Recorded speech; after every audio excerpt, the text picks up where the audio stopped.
and welcome to Stage Fright, an anthology of horror stories presented by Richmond Shakespeare Society and performed live here at the Mary Wallace Theatre.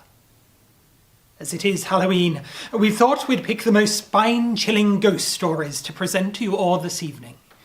Tales to curdle the blood and quicken the beatings of your heart.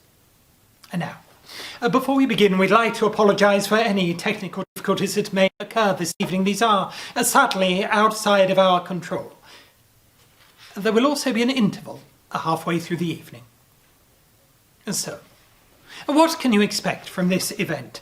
We'll be presenting short films, monologues, fully cast play readings, and to conclude the evening, a live performance of an extract of Shakespeare's Hamlet from this stage. So thank you all for... What was that? Thank you all for joining us, and we hope you will enjoy a spine-chilling evening.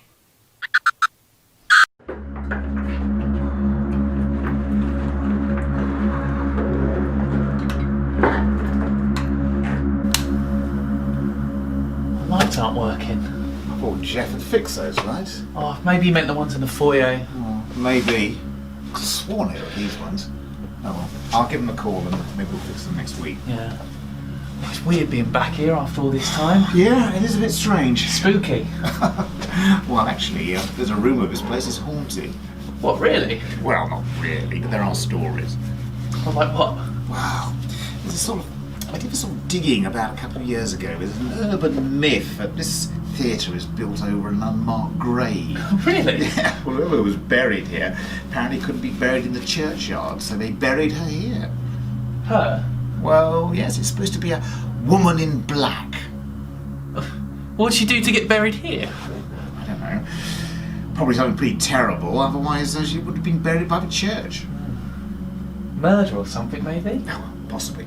Anyway, let's get all this stuff up on stage, yeah. and we'll get set up, and hopefully we can test it all before we start the live streaming.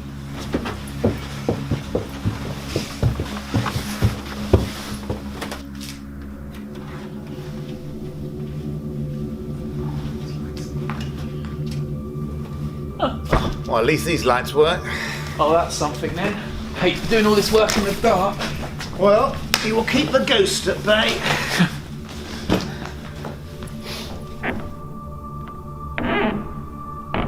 That was a bit ominous. Oh, it's nothing. Don't worry. Right, where do you want me to start?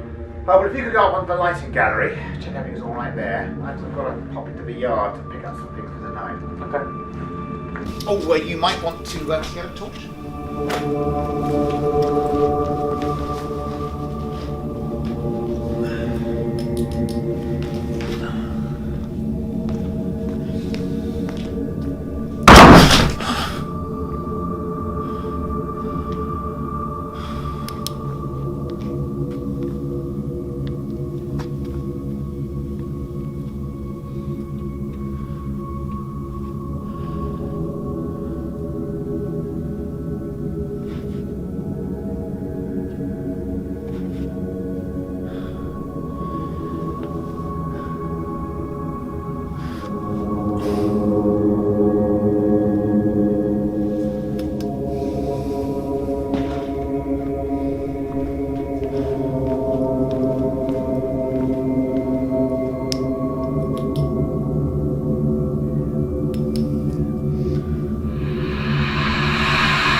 shed. Matt?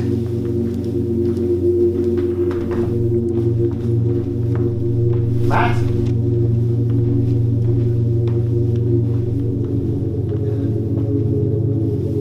Matt, you up there?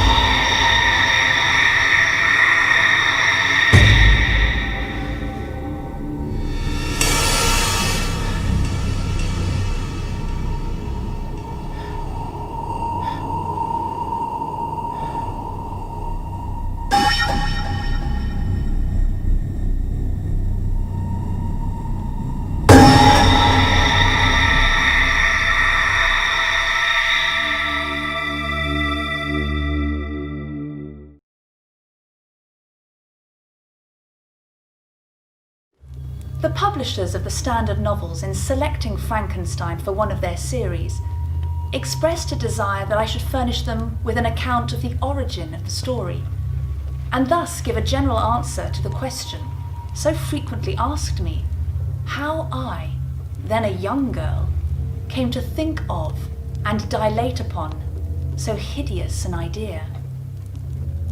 In the summer of 1816, Percy Shelley and I visited Switzerland and became the neighbours of Lord Byron. At first, we spent our pleasant hours on the lake or wandering on its shores, but it proved a wet summer, and incessant rain often confined us for days to the house. "We will each write a ghost story," said Lord Byron, and we each began at once. There were 4 of us. Lord Byron began a tale, a fragment of which he printed at the end of his poem Mazeppa. Shelley commenced one based on the experiences of his early life, and poor Polidori had some terrible idea about a skull-headed lady who was so punished for peeping through a keyhole. What to see I forget. I busied myself to think of a story, one to rival those which had excited us to this task. One to speak to the mysterious fears of our nature and awaken thrilling horror. One to make the reader fearful to turn round, to curdle the blood and quicken the beatings of the heart. If my ghost story failed to achieve these things, it would be unworthy of its name. I pondered and thought in vain. "Have you thought of a story?" I was asked each morning, and each morning I was forced to reply with a mortifying negative. Many and long were the conversations between Lord Byron and Shelley, to which I was a devout but nearly silent listener. During one of these, various philosophical doctrines were discussed, and among them the nature and the origin of life, and the probability of its ever being discovered and communicated. Perhaps a corpse would be reanimated. Galvanism had given token of such things. Perhaps the component parts of a creature might be manufactured, brought together, and endued with vital warmth. Night waned upon this talk, and even the witching hour had gone by before we retired to rest. When I placed my head upon my pillow, I saw, with shut eyes, the pale student of unhallowed arts kneeling beside the thing he had put together. I saw the hideous phantasm of a man stretched out, and then, upon the workings of some powerful machine, slowly stir and show signs of life in an uneasy, half-vital motion. Frightful must it be, for supremely frightful would be the result of any human endeavour to mock the stupendous mechanisms of the creator of the world. His success would terrify the artist, and he would rush from his hideous handicraft horror-stricken. He sleeps, but is awakened. He opens his eyes. Behold, the hideous thing stands at his bedside, opening his curtains and looking on him with yellow, watery, but speculative eyes. I opened mine in terror. I could not so easily forget my hideous phantom. It haunted me still. On the morrow, I announced that I had thought of a story. Frankenstein, or the modern Prometheus.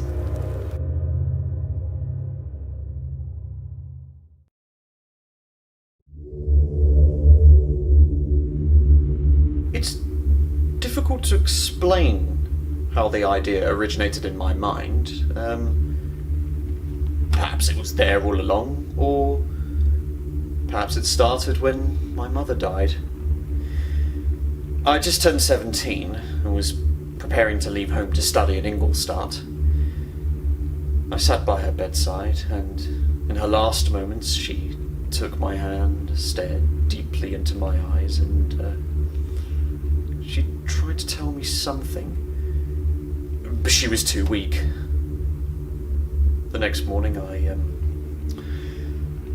I woke to discover that she had died calmly in the night, her last words lost in the mists of time forevermore. I need not describe the feelings of those whose dearest ties are rent by that most irreparable evil, the void that presents itself to the soul, and the despair that is exhibited on the countenance. It is so long before the mind can persuade itself that she, whom we saw every day and whose very existence became a part of our own, can have departed forever. Anyway, a few days later I bade farewell to my family and I departed for Ingolstadt. While I was there, one of the phenomena that had attracted my attention was the structure of the human frame. I began to ask myself, when did the principle of life proceed? It was a bold question, and one that had only ever been considered a mystery, but I had to understand it. But to examine the cause of life, we must first have recourse to death. My father took great caution to ensure that my mind was not oppressed with supernatural horrors of ghost stories or superstitions, and darkness didn't really have any effect on my fancy, and the churchyard was merely to me a receptacle of bodies deprived of life, food for the worm, as you might say. I spent days and nights probing everything I could find in vaults and charnel houses until the very idea came upon me. An idea so audacious, so ridiculous, that I felt dizzy at the mere prospect of it. I set about my work almost immediately. It was on a dreary night in November that I beheld the accomplishment of my work. With an anxiety that almost amounted to agony, I collected all the instruments around me and attempted to infuse a spark of being into this lifeless thing that lay at my feet. By then, it was already 1 a.m. The rain was pounding hard on the window panes, and my candle was nearly burnt out. But then I saw it. By the glimmer of the half-extinguished light, I saw the dull, yellow eye of the creature open. It breathed hard. A convulsive motion agitated its limbs, and I saw for the first time the monster I had created. The beauty of the dream vanished, and a breathless horror and disgust filled my heart. Its yellow skin scarcely covered the work of muscles and arteries beneath, and its watery eyes were set within dun-white sockets. I had worked hard for the sole purpose of infusing life into death, and unable to endure the aspect of the being I had created, I rushed out of the room and vowed never to lay eyes on that monster again.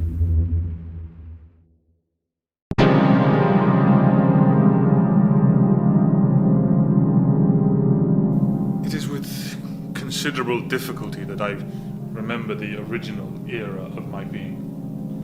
All now is confusion and indistinct.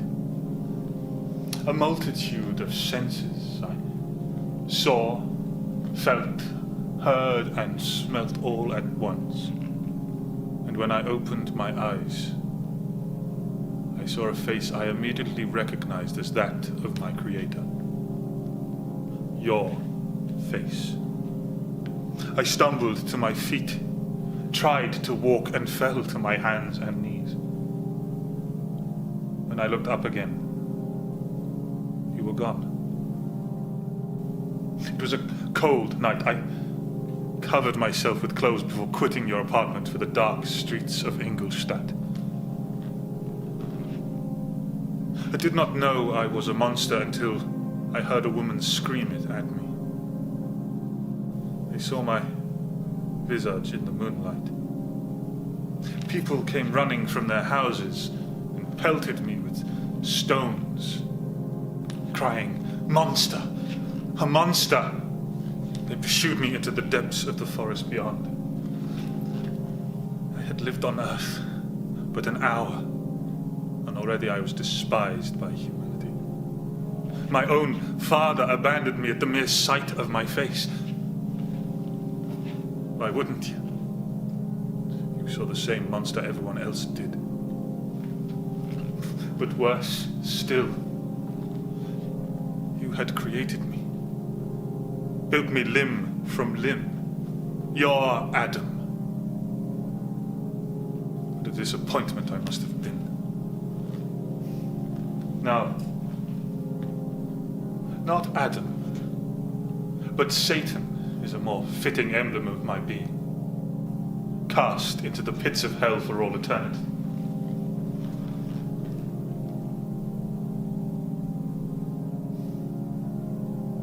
I wandered through the forest for what seemed like an eternity. I found food and water. Eventually I stumbled upon a little cottage, a small place, home to a young couple and an old man, who, while his children worked on the farm, played the guitar. I listened to that instrument day and night. The emotions its music stirred within me. So, I watched them live their lives. A loving, caring family, unlike anything I ever had or ever could experience. One day when I was feeling particularly brave, I closed my face and knocked upon the door of the cottage. The old man let me in, talked with me, and gave me food. He seemed not to care for my hideous appearance. The first human being not to fear or hate me. I soon realized that this was because he was blind. It was growing late by this time. But the old man promised me that his son and daughter would not fear me either, but look after me. Oh, how I wish this was to be true. But as soon as they saw my face, I saw the same hatred in their eyes that I had seen in Ingolstadt. The son took a poker from the fire and beat me near death. I ran out of the cottage as fast as I could, seeking shelter in the trees, and there I cowered, a rage building inside of me. I waited until the family were asleep before I crept back inside. I lit a fire, spread its flames around the house, and watched from outside as the building and its occupants burnt to the ground. Oh, the screams. The never-ending screaming. I can still hear them, begging for mercy, crying out their last vestiges of life. I still had your coat, and inside I found a journal. Pages of notes explaining how you had brought me to life from parts of the dead. Perhaps it was from one of my other lives, but I found that I could read these notes and understand them. I discovered that Victor Frankenstein was the name of my creator, and I endeavored to find you.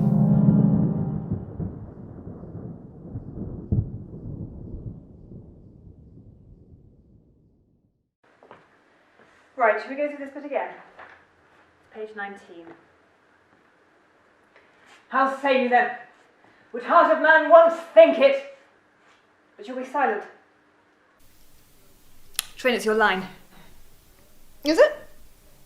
Well, it's you and Marcellus, but Matt is not here. I, by heavens, my lord. Lady.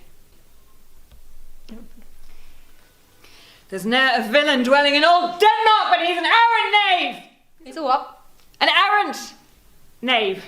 If you say so. No, Trin, it's your line again. These are but wild and whirling words, my lord. I'm sorry they offend you heartily, yes, faith, heartily. They're not that bad, are they? Never mind. That's enough. Yes, by St. Patrick, but it is Horatio, and much offence too. Touching this vision here, it is an honest ghost, that let me tell you. For your desire to know what is between us, oh, master it as you may. And now, good friends, as you are friends, grant me one poor request.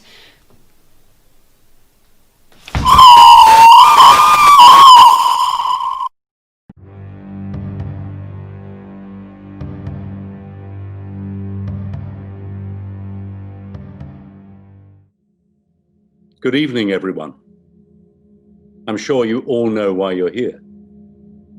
To hear a terrifying tale. One to chill the blood and send a shiver down one's spine. But I must warn you, the story I have to tell you is no work of fiction. Nothing so plain as that. I know that many of you would choose not to believe the events of which I shall recount tonight. And I wouldn't blame them. For I have seen things most mortal men could never believe. My name is Jonathan Harker, and I was born on the 27th of December in the year of our Lord, 1869. There is little to say regarding my upbringing, for from a young age, I was taken in by Mr. Peter Hawkins, a well-respected solicitor, as his apprentice. I learned all the tricks of the trade, and within a few short years was well on my way to following in his footsteps. By this time, I was engaged to the most beautiful woman who had ever lived, Miss Mina Murray. I've never seen a purer soul than hers. My life then was more perfect than I could ever imagined. But alas, it could not remain that way. On a surprisingly cold May morning, Mr. Hawkins informed me that I was to travel to Transylvania to meet with a respected client of the firm, one Count Dracula. We were to discuss a property the Count wished to purchase in London, and until our agreement was settled, I was to stay at Castle Dracula. The journey to the Carpathians was a long and tiring one, but I was comforted by the small crucifix Mina had given me. It felt as though she were with me, even as I journeyed so far away from her. Dracula's castle was situated near the Carpathian Mountains, one of the wildest and least known portions of Europe. I was to be taken by one carriage to the Carpathians themselves, and then walk the rest of the way to the castle. No one on that carriage wanted to remain in that dark, barren wasteland longer than they had to.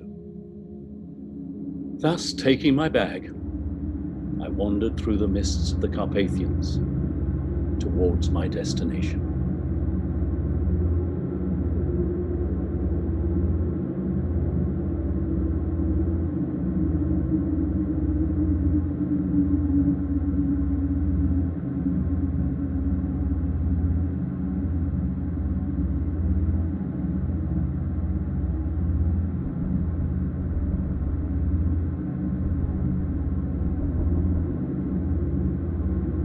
The castle itself was, and perhaps still is, a magnificent place, seated on the very edge of a terrible precipice. And as far as the eye could reach was surrounded by the cold wilderness of the Carpathians.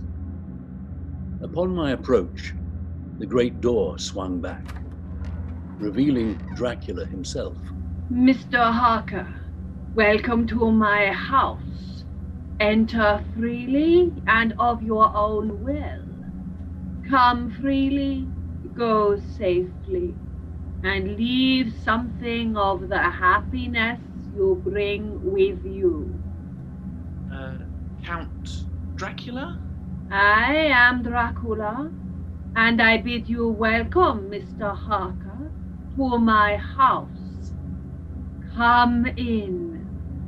The night air is chill, and you must need to eat and rest. As I stepped into the building, I felt a terrible wave of emotions, dread, sorrow, a longing to leave only just as I'd stepped through the doors. Dracula almost instinctively stole my bag from my hand and with an excited energy raced across the room towards a large dining table. No, please, don't worry about my... Nay, sir, you are my guest. It is late and my people are not available. Let me see to your comfort myself. You have spare clothes, I may assume. Oh, yes, in my bag. Excellent. I pray you be seated and sup how you please. You will, I trust, excuse me that I do not join you, but I have dined already, and I do not drink wine. Yes, I apologize for my lateness. Not at all. These lands are far and wide. Many lose their way in the darkness of the Carpathians. Please, eat. I know what it is like to have such hunger.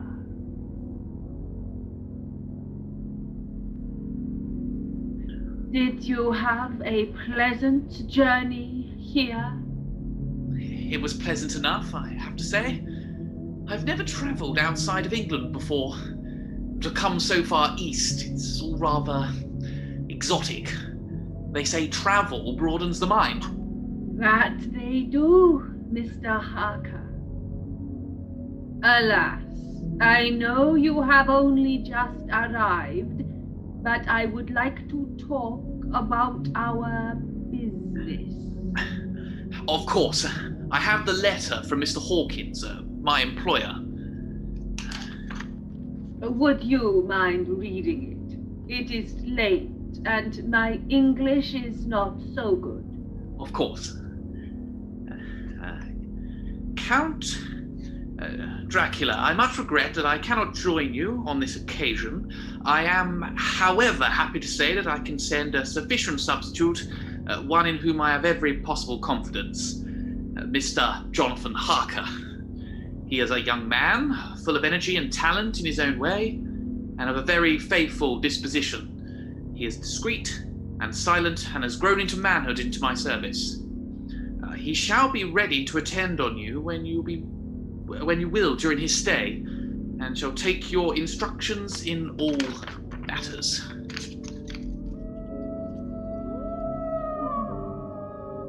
Listen to them, the children of the night. What music they make. Ah, sir, you dwellers in the city cannot enter into the feelings of the hunter. That drive, that compulsion, that lust. All seems well with Mr. Hawkins. It is a shame that dear Mr. Renfield could not return to the castle. He visited you before, I understand. He did, and he was so helpful. I pray you, what has become of him? Well, I'm sorry to say that he fell gravely ill not long after returning home. But I am reassured that he is under the care of the best doctors in the country. In fact, his hospital isn't so far from your proposed estate. Perhaps I could visit him when I arrive in England. I'm sure he'd be delighted to see you.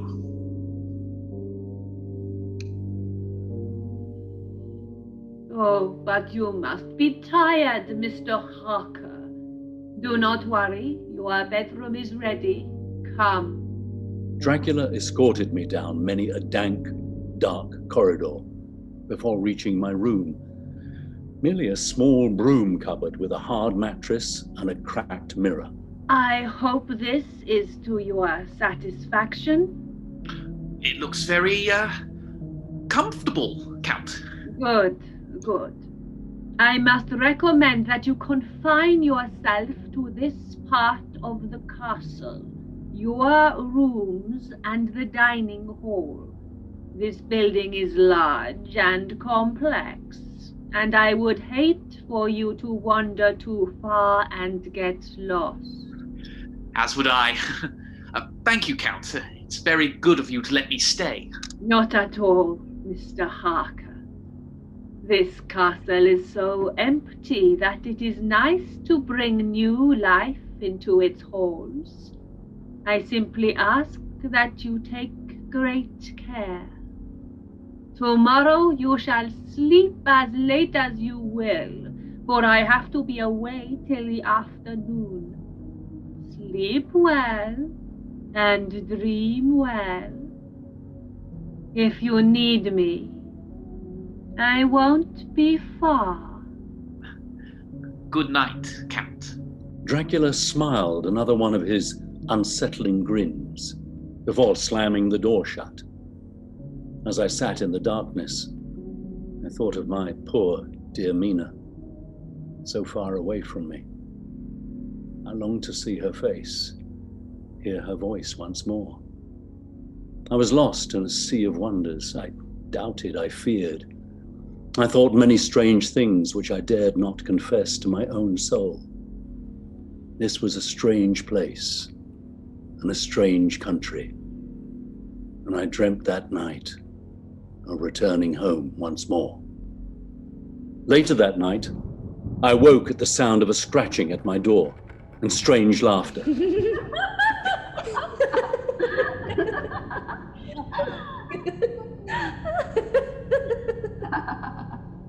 Hello? Count Dracula?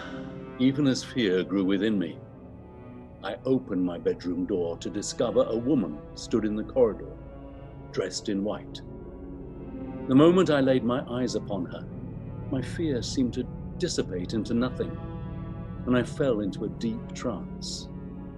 This mysterious woman held some uncanny power over me.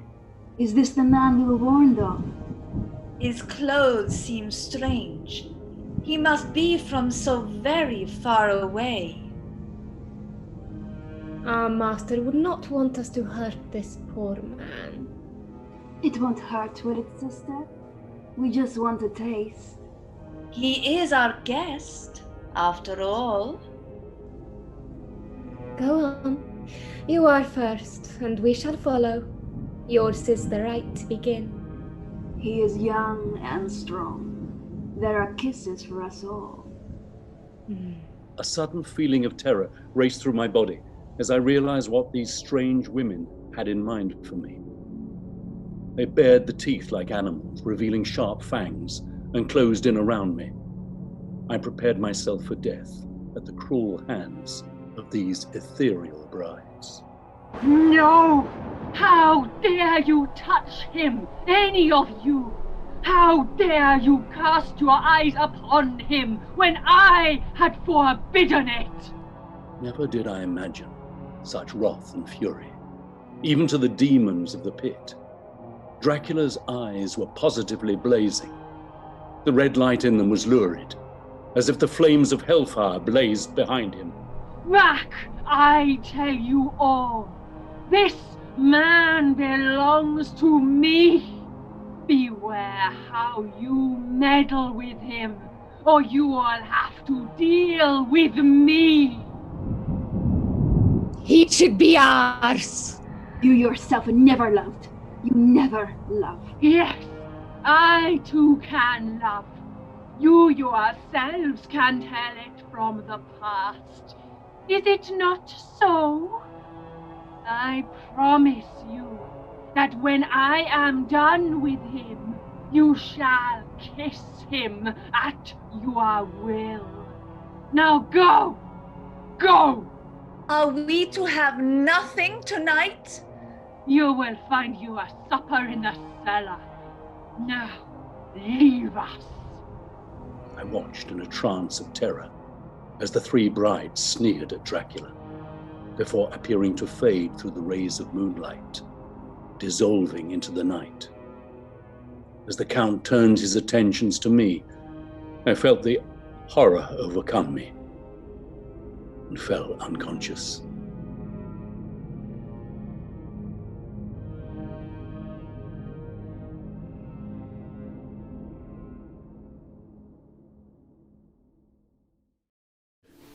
And now we're just going to be taking a 15-minute break.